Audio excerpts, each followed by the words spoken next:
अस्सलाम वालेकुम बेटा। वालेकुम अस्सलाम। क्या हाल है जनाब? ठीक ठाक।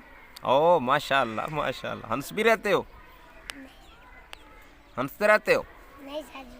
हंस लिया करो, सेहत अच्छी रहती है। अच्छा ये बताएं, आपका नाम क्या है? मोहम्मद साइम। मोहम्मद साइम। आपके अब्बू का नाम? खादिम हुसैन वालदा रमजान। दादे का नाम भी बता दिया। कमाल कर दिया यार आपने। चलें ये बताओ, आप कौन सी क्लास में हो? 1। आपके स्कूल का नाम क्या है? Sajid public school. Sajid public school.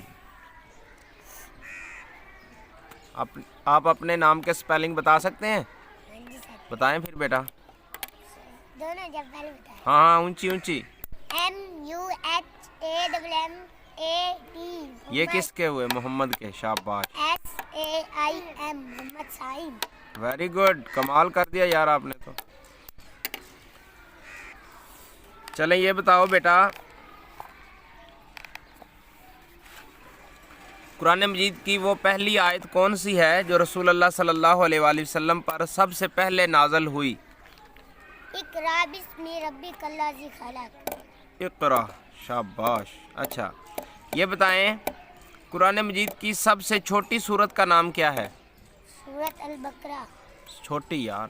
सूरत अल कौसर। सूरतुल कौसर। कुरान मजीद के कितने पारे हैं? 30। 30। शाबाश। कुरान मजीद की सबसे पहली आयत कहाँ नाजिल हुई? गारे हिरा में। गारे हिरा में। चलें ये बताएं, कलीमुल्लाह किस नबी का लक़ब है? हज़रत मूसा अलैहिस्सलाम। शाबाश।